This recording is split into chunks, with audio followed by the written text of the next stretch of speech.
Good evening, learners. Welcome to English Language and Literature. Today we will discuss certain MCQs of Anglo-Norman period. Anglo-Norman period के MCQs करने से पहले अगर आप लोगों ने एंग्लो-नॉर्मन पीरियड जो मैंने कल डिस्कस किया था वो वीडियो नहीं देखा है तो प्लीज़ आप उसे चैनल पर जाकर देख सकते हैं। तो आइए शुरू करते हैं एंग्लो-नॉर्मन पीरियड के MCQs। तो पहला जो क्वेश्चन है वो है who led the Norman invasion of England in 1066। Norman invasion England में जो 1066 में हुआ था वो शुरुआत किसने की थी? Option A Edward the Confessor, option B Harold Godwinson, option C William the कन्क्वेरर, option D Henry two. तो इसका जो करेक्ट आंसर है वो है William the Conqueror. William the Conqueror Norman king थे जिन्होंने डिफीट किया था किंग हैरोल्ड को और जिससे शुरू होता है नॉर्मन इन्वेजन इंग्लैंड में। Let's move on to the next question. Next question है which battle mark the beginning of Norman rule in England. वो जो बैटल हुई थी जिससे नॉर्मन रूल शुरू हुआ इंग्लैंड में उसका क्या नाम है? Option A battle of Stamford Bridge, option B battle of Hastings, option C है battle of Agincourt, option D है बैटल ऑफ बैनॉकबर्न। इसका करेक्ट आंसर है option B battle of Hastings. Question number 3. What was the primary language of the ruling class in England during the Anglo-Norman period? तो जो ruling class थी उसकी primary language कौन सी थी Anglo Norman period के time पे? Option A old English, option B Latin, option C Anglo Norman French या डी सेल्टिक। तो इसका करेक्ट आंसर है Anglo Norman French. Question number 4. What was the purpose of Doomsday Book completed in 1086? तो जो doomsday book है जो कि 1086 में कंप्लीट हुई थी वो किस चीज से रिलेटेड है?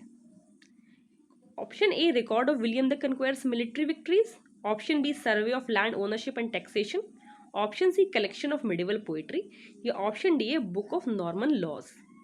तो ये जो बुक है ये विलियम द कन्क्वेरर के टाइम में ही हुई थी। इसमें सर्वे ऑफ लैंड और ओनरशिप और टैक्सेशन के बारे में था। Option B is the correct answer. Move on to the next question. Which English king introduce the feudal system to England? Feudal system किसने इंट्रोड्यूस किया था? Number 1 William the कन्क्वेरर, option B Henry first, option C Richard the lionheart, option D John. इसका correct answer भी है A the William the conqueror. Move on to the next question. The Anglo-Norman period saw the construction of which type of castle? किस तरह के Castle's थे जो Anglo Norman period में बन रहे थे? Option A stone keep castles, option D motte and bailey castles, gothic castles या फिर ट्यूडर स्टाइल कैसल्स। इसका करेक्ट आंसर है motte and bailey castles. Next question है who succeeded William the conqueror as king of England? Option A William two Rufus, B Henry one, option 3 Stephen of Blois या option D Edward one. तो William two Rufus जो है उनके William के जो कन्क्वेरर के जो सन थे उन्होंने सक्सीड किया था as king of England. Next question what was the main effect of normal rule on the English legal system? Number 1 introduction of trial by jury, replacement of English common law with Roman law, establishment of royal courts and centralized justice, abolishment of all pre-existing laws। तो ये इसका answer है establishment of royal courts and centralized justice। next question which architectural style became dominant in England due to Norman influence? number A Romanesque, B Gothic, C Baroque, D Renaissance। correct answer है Romanesque। next question what was the main reason for the civil war known as the anarchy?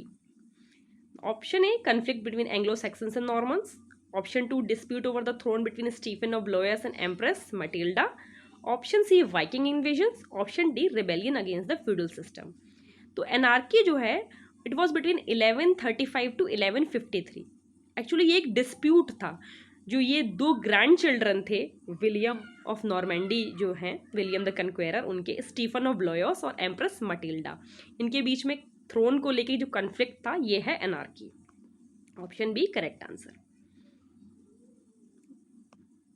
अब हम लोग जो writers रहे हैं Anglo Norman period के उनके literary work से रिलेटेड कुछ क्वेश्चंस को सॉल्व करेंगे। तो पहला क्वेश्चन है who wrote Historia Regum Britanniae a legendary history of British kings. ये जो वर्क है हिस्टोरिया रेगम ब्रिटानिया, ये किसने क्रिएट किया है? ऑप्शन है जेफरी चॉसर, ऑप्शन बी है Jeffrey of Monmouth, option C है वेस, ऑप्शन डी है मैरिया डी फ्रांस। तो इसका करेक्ट आंसर है जेफरी ऑफ मनमाउथ। ये जो वर्क है ये लैटिन लैंग्वेज में है, इसमें किंग आर्थर की स्टोरीज भी इंक्लूडेड है। Question number 2, which Anglo Norman writer is known for Roman de Brut a verse history of Britain? Option A Benoit de Sainte Maure, option B है Wace, option C है Layamon, option D है William of Malmesbury. तो इसका जो correct answer है वो है वेस। इसमें 15,000 लाइन्स रही हैं इस वर्क में। नेक्स्ट क्वेश्चन है, Marie de France is best known for writing which literary form? ये जो राइटर है इनका मेन लिटरेरी वर्क जो है वो क्या है? Option A epics, B lays, C chronicles या डी रिलीजियस सर्मन्स। इसका आंसर है लाइस। जो इसका एक्चुअल टाइटल है वो है lays of Marie de France. ये 12 शॉर्ट नैरेटिव बुक्स हैं।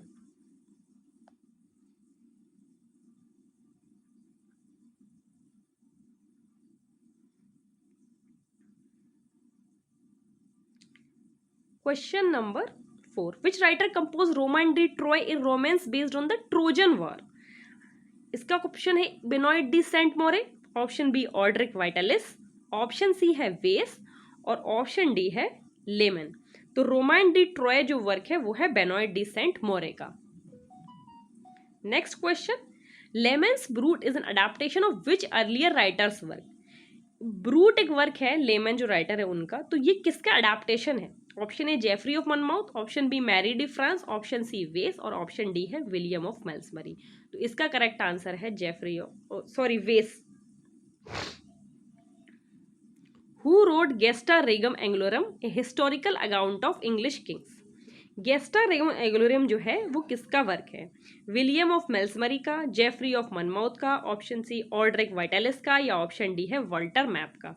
तो इसका करेक्ट आंसर है विलियम ऑफ मेल्समरी का। नेक्स्ट क्वेश्चन है, Historia Ecclesiastica was written by which Anglo Norman historian? ये जो वर्क है हिस्टोरिया एक्लेस्टिया, ये किसने लिखा है? Number 1 Geoffrey of Monmouth, option B Orderic Vitalis, option C Wace, option D Walter Map. इसका आंसर है ऑड्रिक वाइटलिस। नेक्स्ट क्वेश्चन है, which writer associated with De Nugis Curialium a collection of courtly tales and satire? ये जो work है जो कि collection है courtly tales का, वो किसने क्रिएट किया है? नंबर 1 है Walter Map, B Layamon, C Marie de France या B Benoit de Sainte Maure. इसका करेक्ट आंसर है वॉल्टर मैप। नेक्स्ट क्वेश्चन है, which Anglo Norman writer is famous for blending history and legend in his works?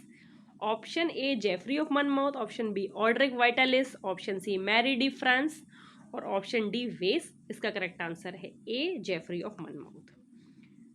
आज का last question करेंगे, which work is considered one of the first Middle English adaptations of Anglo Norman literature? A Brut by Layamon, B Gesta Regum Anglorum by William of Malmesbury, Historia Regum Britanniae by Geoffrey of Monmouth, option D Roman de Rou by Wace. इसका correct answer है Brut by Layamon. तो आज के लिए इतना ही। Thank you. अगर आप लोग को ये क्वेश्चंस अच्छे लगे हो तो do like the video and share it with your friends, subscribe to the channel and do mention आप किस तरीके से और वीडियोस देखना चाहते हैं। और प्लीज़ टेलीग्राम चैनल को ज़रूर ज्वाइन करें, वहाँ पर इसका PDF भी अवेलेबल हो जाएगा और बाकी इंग्लिश लिटरेचर से रिलेटेड भी काफ़ी कंटेंट है उस चैनल पे। तो थैंक यू।